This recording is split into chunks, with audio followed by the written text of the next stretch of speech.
Girl, listen up. The key wouldn't turn at all.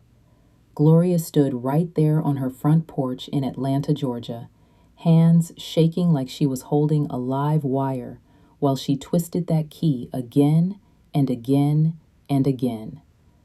But child, please, the lock didn't budge one single bit.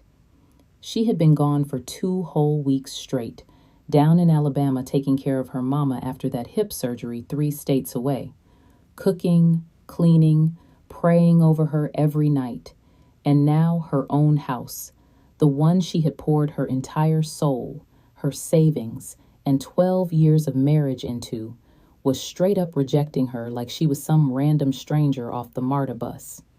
"Hello?" she called out, knocking hard enough to rattle the windows. "Roland, baby, I'm home. Open the door." The door swung open slow, and there stood her husband of 12 long, hard years. But he wasn't alone. Behind him, draped in one of Gloria's favorite silk robes, the red one she bought herself for their anniversary, stood this young woman Gloria had never laid eyes on before. Maybe 25, long blonde hair swinging like she owned the runway, and a smirk so nasty it made Gloria's stomach turn on God. "Roland, what in the entire world is going on here?" Gloria asked, keeping her voice steady even though panic was rising like floodwater in her chest. "Who is this girl standing in my robe?" "This is Tiffany," Roland said, cool as a cucumber like he was introducing a coworker at a business lunch in Buckhead. "And this is her home now." Y'all, those words hit Gloria like a physical slap across the face and a kick to the gut at the same time. She took a step back, nearly tripping over her suitcase on the porch steps. "What did you just say to me, Roland?" "Repeat that." "You heard me, Gloria. I changed the locks yesterday. You don't live here anymore." Roland crossed his arms, leaning against the door frame like he owned the whole neighborhood in Cascade Heights, as if Gloria hadn't been the one who scraped together every penny for the down payment, as if she hadn't covered every single mortgage payment for the past 5 years, while his little consulting business kept struggling, failing, and begging her for more money. "You can't be serious," Gloria whispered, eyes darting past him into the living room. Her living room.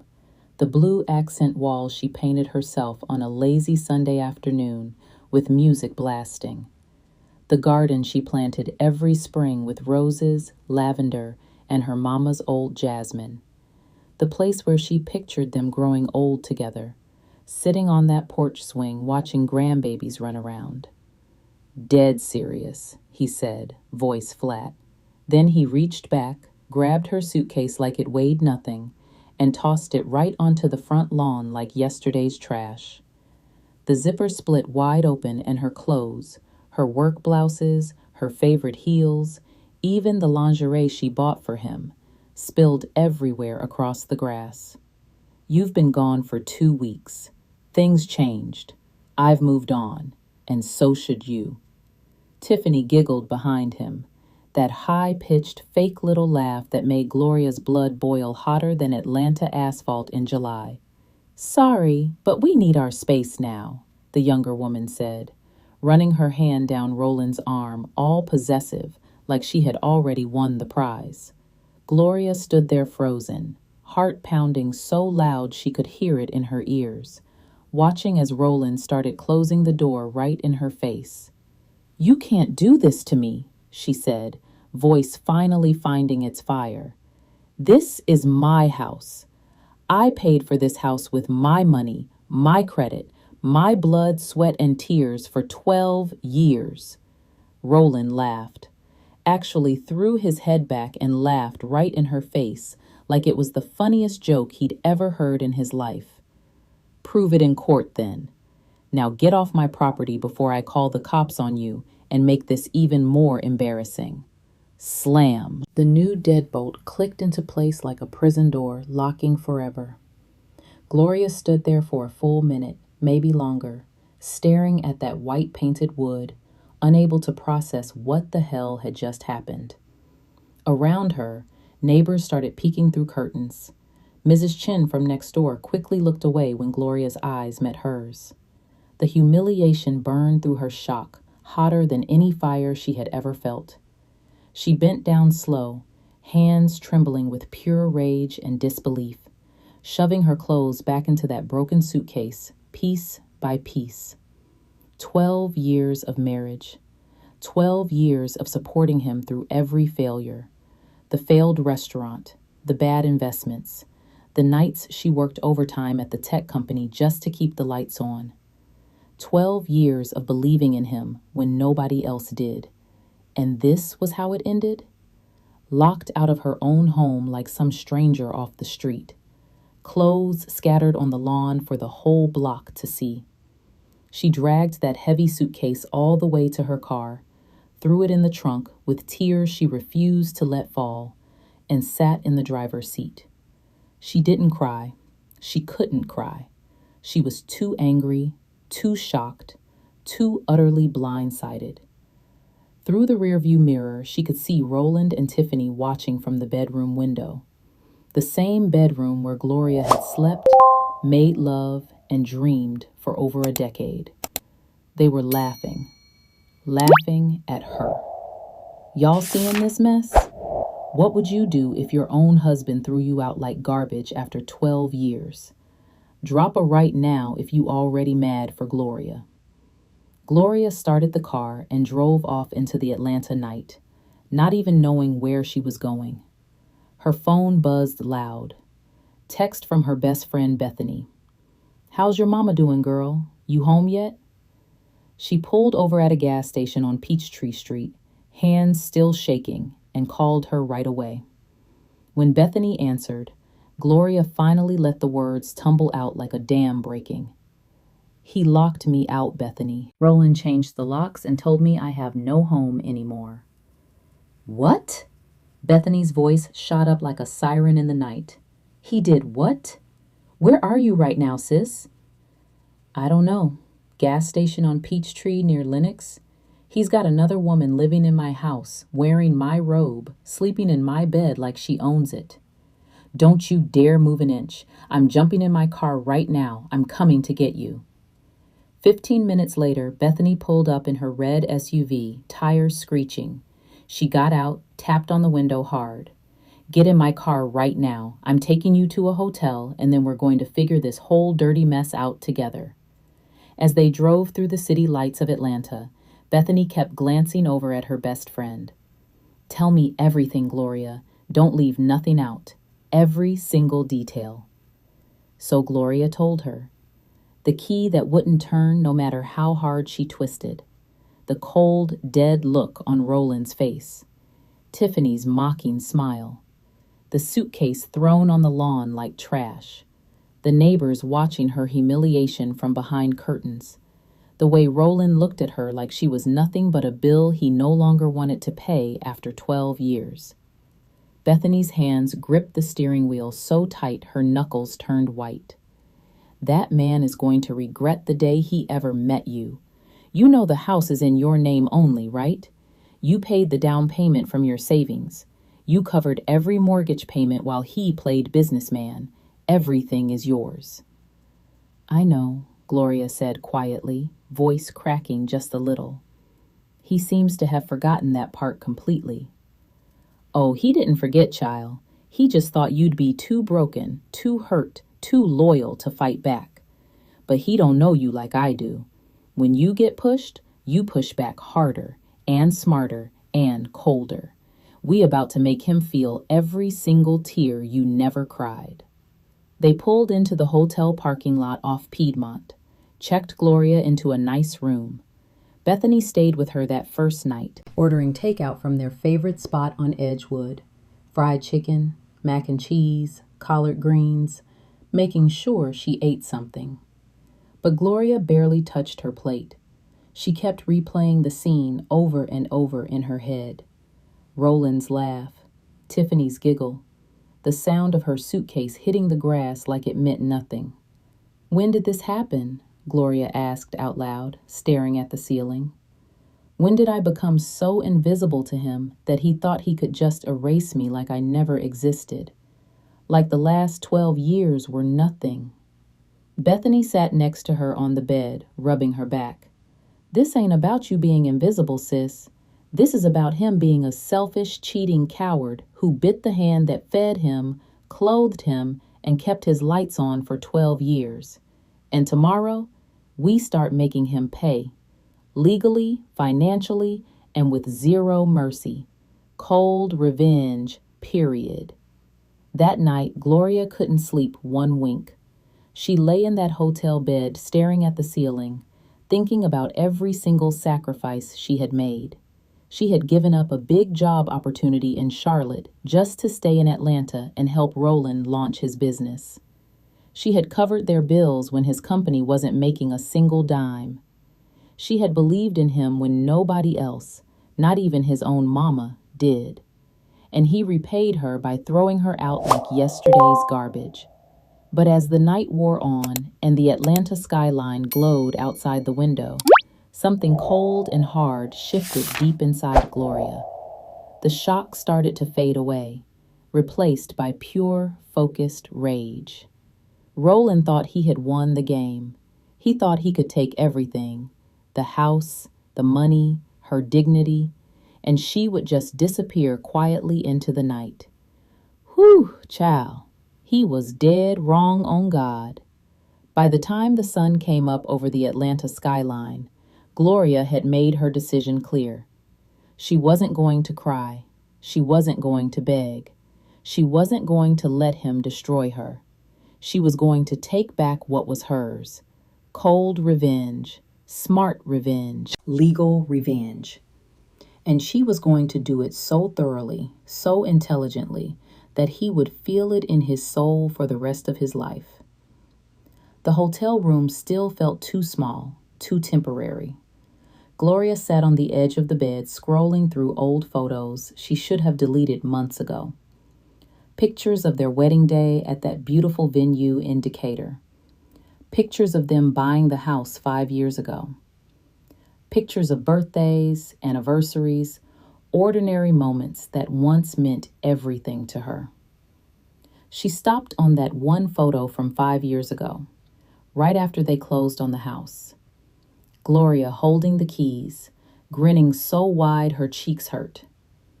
Roland with his arm around her, kissing her temple like he was proud. They looked happy.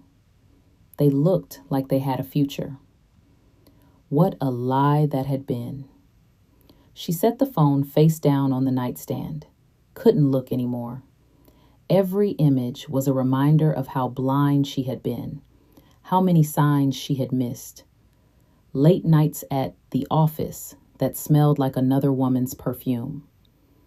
Unexplained charges on the credit card he swore were business expenses. The way he stopped touching her, stopped seeing her, stopped treating her like anything but a roommate who paid the bills. When had she become so convenient to him? When had her love turned into something he could just use and throw away?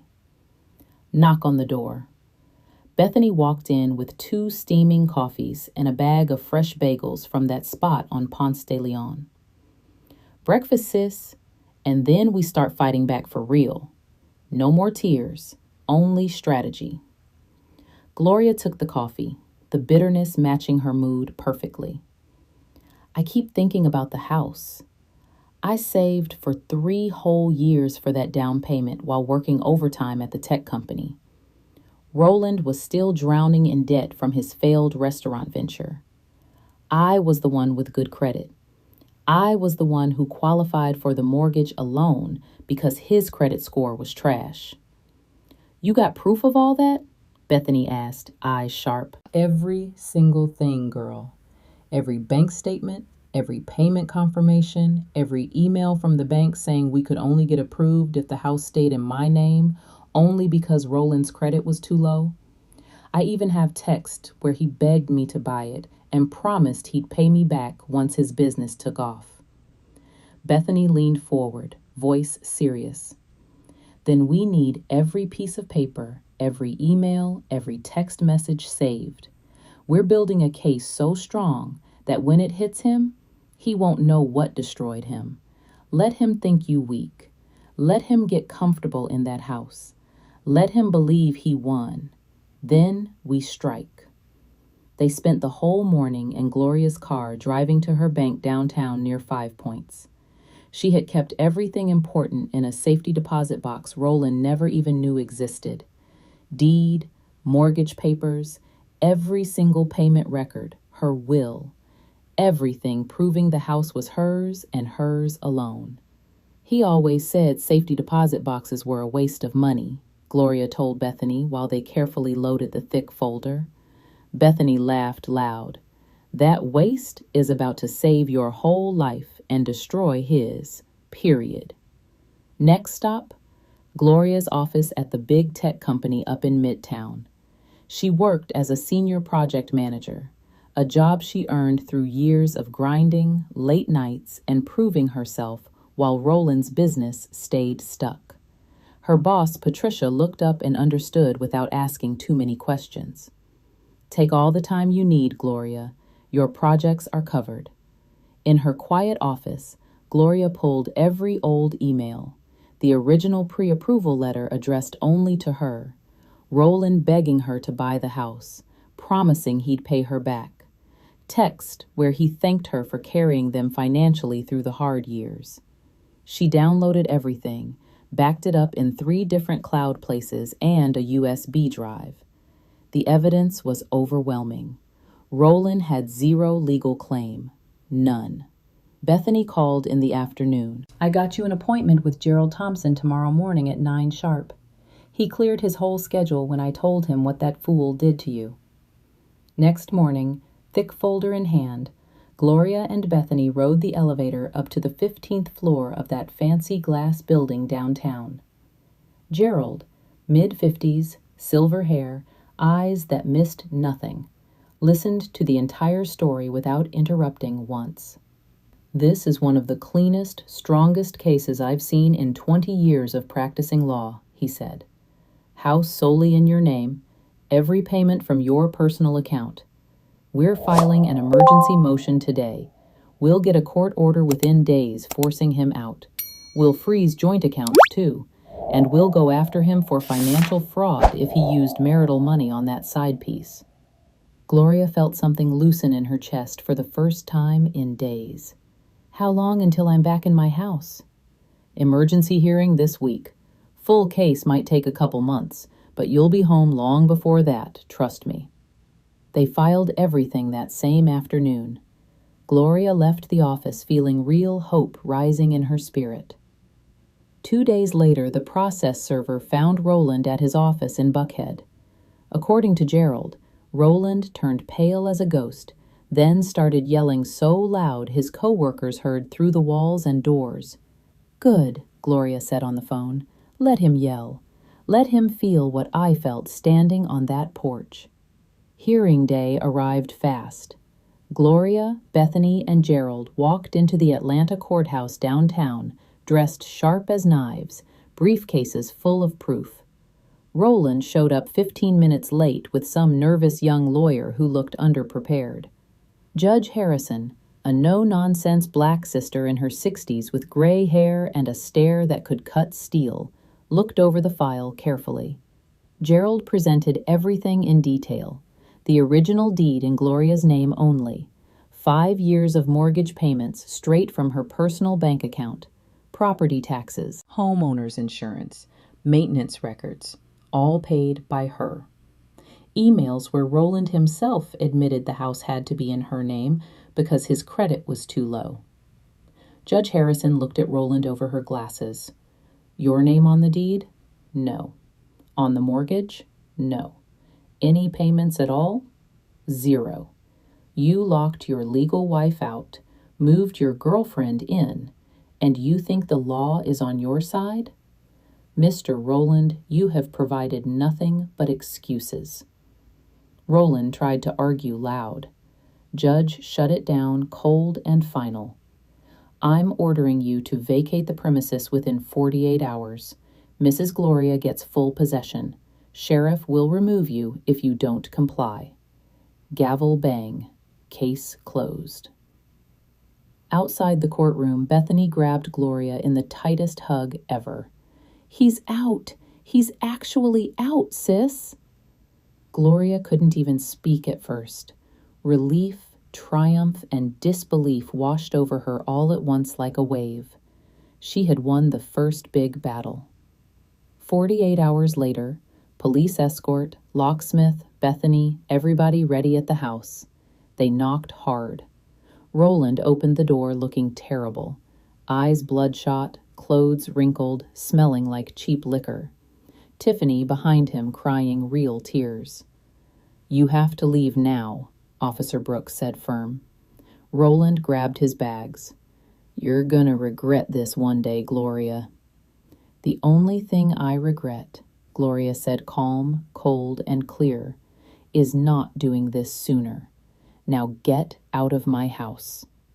She watched them load up the old pickup truck parked on the street and drive off. Neighbors watching from windows all up and down the block. Mrs. Chin gave Gloria a big, approving nod from her porch. Locksmith changed every single lock right then. Gloria walked through her house slow. Pizza boxes everywhere, beer bottles on the floor, stained couch she had saved months for, strange sheets in the bedroom that weren't hers. But it was hers again. Finally, completely hers. They spent the whole day and into the evening cleaning. Bethany brought cleaning supplies from Home Depot. They scrubbed, vacuumed, disinfected every surface until it sparkled. Threw out everything that smelled like Roland and Tiffany, clothes, sheets, even the old pictures they had thrown in the closet. By evening, the house smelled like fresh linen and hope again. Gloria stood in her kitchen, exhausted, but satisfied deep in her soul. It's mine. It's finally mine. That night, Gerald called with even sweeter news. I dug deep into the joint accounts. Over the past 18 months, Roland withdrew over $50,000, all labeled business expenses, but every single dime went to Tiffany. Rent on her fancy apartment, her new car, vacations to Miami, Vegas, and Mexico. All your money, Gloria. Gloria's hands clenched into fists so tight her nails dug in. My money? He used my money for her? Every single dollar. We're filing for financial fraud and misappropriation of marital assets right now. The court is not going to like this at all. Judges hate this kind of theft. They went through the bank statements line by line at Bethany's dining table. March 15th, $2,500 for a business trip that was actually a weekend in Miami with Tiffany at a luxury hotel. April 3rd, $8,000 for equipment that was actually the down payment on Tiffany's new car registered in her name. May 20th, $1,800 for client dinner that bought her designer handbags at Lenox Mall. Jewelry, clothes, spa treatments, every luxury Roland couldn't afford on his own, all paid with Gloria's hard-earned salary from 60-hour weeks. I was working 60-hour weeks at the office while he was buying her diamonds and taking her on trips, Gloria said, voice shaking with fresh anger. I was budgeting every penny while he was living lavish off my back. They pushed the fraud motion hard. Roland's lawyer folded quick like a cheap suit. Full reimbursement over 2 years in payments. He pays all legal fees, signs the quitclaim deed immediately. Strict no contact order. Final hearing 2 weeks later. Judge approved official. It was done. Gloria used those 2 weeks to make the house completely hers again. Hired painters for fresh, soft gray walls with white trim. Bought all new furniture that felt like her. Planted new flowers in the garden. Roses, lavender, jasmine, just like her mama taught her. Put up a new mailbox with only her name in big letters. The place became her true sanctuary, a place of peace. On the day of the final hearing, Roland looked small, broken, and alone. Tiffany had already bounced to some older man with real money. Judge signed the papers with a bang. Gloria walked out of the courthouse with Bethany feeling lighter than air, like she could finally breathe again. "How does it feel, sis?" Bethany asked, smiling big. "Like I'm finally free," Gloria answered, voice strong. "Like I got my life back." She treated herself to that vacation she always dreamed of. A week in Paris, walking the streets, eating good food, feeling alive. Got promoted to senior director at work with a big raise and more respect. Renovations finished in 6 weeks. New hardwood floors throughout. Soft sage green master bedroom with a beautiful reading nook by the window. Updated kitchen with new backsplash. First big dinner party in her transformed space. Laughter, good food, real friends who had her back. Then one night at an art gallery opening, Bethany dragged her to in the West Side. Gloria met Jerome. Tall, kind, successful landscape architect with his own thriving business and his own money. Nothing like Roland at all. They took it slow and respectful. Coffee dates at that cute spot in Inman Park. Dinners downtown. Long walks in the park he designed himself. He respected her pace, made her smile without needing her to carry him or fix him. A full year after that horrible lockout day, Gloria threw a big celebration dinner in her house. House completely paid off early. Last reimbursement payment received from Roland. Roland moving out of state for good. Mama fully recovered and visiting. Jerome there with a bottle of good wine and that warm, genuine smile. Everyone toasted loud, to new beginnings and to strong Black women who fight back. Later, on the back patio under the Atlanta stars, Jerome told her softly he was falling for her. Gloria looked at him and admitted with a smile, "I'm falling for you too, but on my terms, at my pace, when I'm ready." Next morning, she went for her usual run through the neighborhood, air fresh, sun shining. Past the old house with its bright for rent sign out front. Didn't slow down, didn't look back once, just kept running forward into her future. Later that day, in her blooming garden, her phone rang. Unknown number. It was Roland. "Gloria, I'm sorry. I was a coward and a fool. I threw away the best thing in my life." Gloria brushed dirt from her hands, standing tall among her roses. "You're right about one thing. It is too late. I don't need your apology. I'm happy. I've moved on and built something better. Goodbye, Roland." Click. Blocked forever. That evening, Jerome brought groceries from the store. They cooked dinner together in her beautiful kitchen, laughing, talking about their days like real partners. After dinner, they sat on the couch, Gloria's head on his shoulder, watching a movie. Gloria looked around her peaceful home, her thriving career, her real circle of love, her bright future stretching out. Roland tried to destroy her. Instead, he freed her completely. She built something stronger, something better, all on her own terms, with her own strength. Whoo, child, what a story, right? Y'all seeing how cold, smart, legal revenge done right brings pure justice, peace, and a whole new life? Drop a 1 if you team Gloria all the way. Comment, period, below if this gave you life and made you ready to fight for what's yours, no matter what. Like, subscribe, and turn on notifications for more long-form drama, thriller, and sweet revenge stories made just for us. Stay strong, sis. You got this. On God. Period.